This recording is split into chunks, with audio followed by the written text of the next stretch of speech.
Hi guys, this is Mark Noronha. I'm an American College of Sports Medicine certified fitness trainer. Now, this video that I'm making is related to most of the questions that my client are asking day in, day out. What they feel is they are doing everything right, their diet is right, they are exercising almost 4 to 5 times a day, but they are not getting the expected results. Now when I speak about expected results is uh, let's say about weight loss. So most of my clients feel confused in the initial phases that they have started training, it's been a month, it's been 2 months, and they have yet not lost weight. I think most of you guys as well might be facing the same issues about weight loss, where you're doing everything right, you're exercising, you're making sure that your diet, your calorie doesn't increase by the end of the day. It's very obvious. I mean, you exercise and then keep a calorie deficit, and that's how you would probably lose weight. But despite you doing these things, then you would still not see the results. It's quite disturbing and demotivating to most of us. Now, these are the points that I want to bring forward that you would probably be missing, and the reason for why you wouldn't be losing weight. Now, the first point that I want to talk about is sleep. You think that you are getting enough sleep? And what role does sleep play when you are not losing weight? I mean, let's say if I sleep for 6 hours or if I sleep for 8 hours, what is the actual difference that it's going to make? Now, yes, when I say sleep for 8 hours, it would mean that you feel that your sleep is complete, and you could say an average person's sleep is complete after sleeping for 8 hours. But sleep from person to person again varies. So we would say some people would require 7 hours of sleep, some people would require 8 hours of sleep. But are you getting those 7 hours of sleep? Are you getting that 8 hours of sleep? Is what you need to make sure of. Now, if you're not getting that required amount of sleep, then I would say that your brain does not function properly. You would tend to eat more, your system starts functioning sluggishly. And when I say sluggishly, the digestion process also slows down because of not uh, enough amount of rest that you have given to your body, not enough amount of sleep.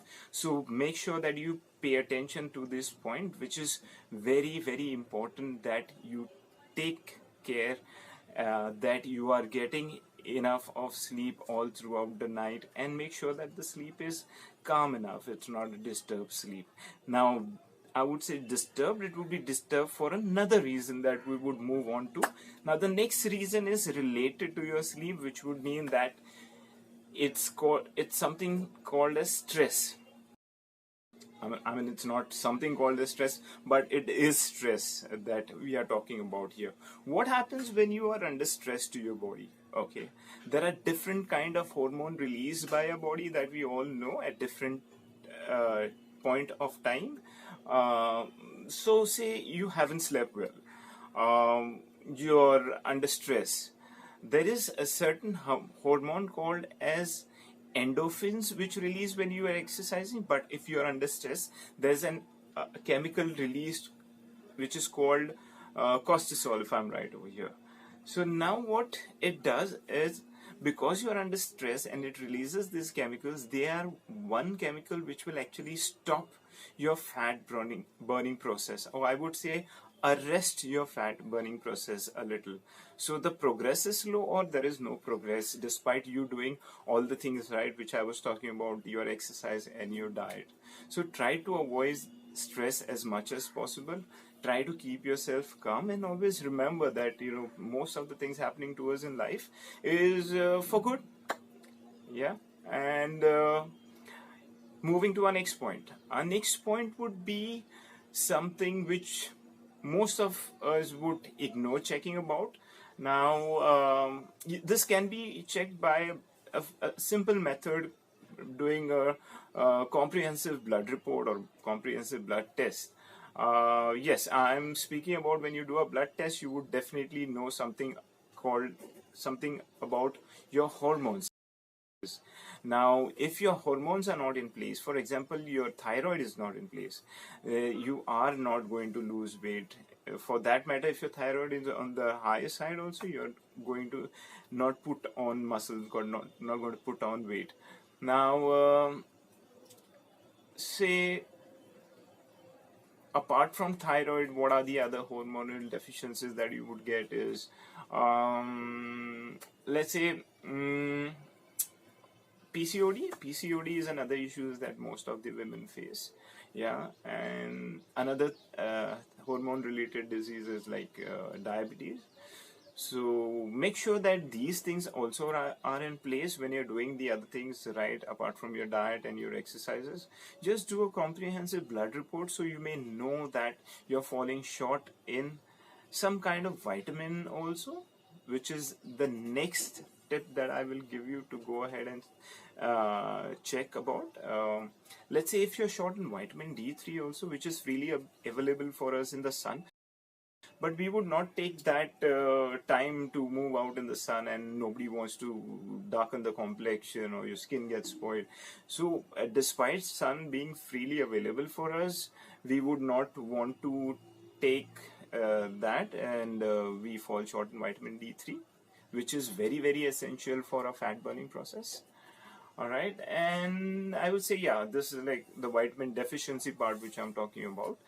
The next point that I want to tell you, which would not aid to weight loss, is water. Water again is freely available. I don't understand this concept that whatever is freely available, not taking advantage of it. So let's say you drink water, and what happens to you? We have all learned right from the school time that you drink water and it aids to your digestion, and that is the most simple effective way how you would want to digest your food, and you want to regulate your blood supply. Water plays an important role also to make you understand whether you're feeling thirsty or whether you're feeling hungry. After eating your food you have ignored on water, you would not feel satiated. After eating your food, wait for 20 minutes or wait for 10 minutes, whatever you do, but make sure you're having enough water. Water does aid digestion, water increases blood circulation, and that's how, due to water, you will lose weight. Drink educate enough amount of water, don't overdo water. All right. And the last but not the least, we all feel that we are doing a complete package of our diet. Now, generally, when I do some diet counseling with my client, or if I'm giving a diet counseling speech, I always come across or ask people, what do you think about diet? And they would say, sir, thoda sa kam khana hai, थोड़ा सा ये नहीं खाना है, थोड़ा सा fat नहीं खाना है, थोड़ा sugar नहीं खाना है. Yeah, those all things are definitely true. You need not eat sugar, you need not eat white bread, or you need not eat rice, because you won't be utilizing the high GI amount which is available in rice. Those things are true. But do you know there is a proper measurement and ratio of your macronutrients which you need to put in your diet? Let's say, how many of you know that the Indian diet does not allow us to get the 20% of protein in our diet that we require? When I say 20% of protein, what would 20% of protein mean? It is hardly 400 grams of protein, 400 calories, sorry, of protein. And if I put it in grams, sorry, that would be 1 kg maximum, 1 kg per body weight of yours. So let's say if yours 50 sorry 1 kg, sorry, it's 1 gram per kg of your body weight, let's put it that way. And say your weight is 50 kg, so what would you require? You would require 50 grams of protein. But are you getting that 50 grams of protein? You just need to make sure. Check your labels, check the food that you eat. Say for example, I do 100 grams of paneer. Paneer does contain somewhere around 15 to 18 grams of protein that you would get. But 100 grams of protein also brings in fat. So you should know if you're doing 20 20 and 60 ratio, which would mean that 20 grams of protein, 20 grams of fat, and 60 grams of carbohydrate. That is a proper balanced nutritious ratio. Now if you're say on the side where you want to lose a little more, a little faster, I would cut down the carbohydrates by say 10 grams, increase the protein amount by by 10%, and increase the protein say about 30%, and then keep the fat as 20% only. But make sure that you are keeping this ratios. Don't go to ratios which are high amount of proteins and low amount of carbohydrate. In the initial phase, don't try to do these type of fat diets. It is definitely going to be harmful for you, and your body is not able to adapt to the slow change that you would give to it, and you would go ahead and crash the diet. When I say crash the diet, is you wouldn't be able to continue, or you would feel the need of having a little more of carbohydrate. The ketogenic diet that we all speak about, it was also upon a time called a South bitch diet. That is because the type of mood swings that people had would always be considered as a bitch. When I'm talking about bitch, I'm talking about a female dog here. It's not a slang that I'm putting. Excuse me for that. And these are all the points that you would need to keep in mind if you want to lose weight. Apart from doing the right things, your exercise and your diet, but then also you need to keep a check on your sleep, on your hormones, on your vitamins, on your water intake, and also make sure that the ratio of your diet is also taken into consideration. Because yes, you would do a diet, but make sure that your diet is nutritious. Well, this is what I wanted to share with you. And if you feel my video very informative, I would suggest that you share it with your friends as well. If any changes that I need to do on your video, please leave it down in the comment. Again, this is Noronha signing off. I know it's been a long time coming with the video, but yes, if you put too many likes, I'll come up with more videos. Any type of questions that you have, I'll definitely make it known to you by my next video. Thank you and take care.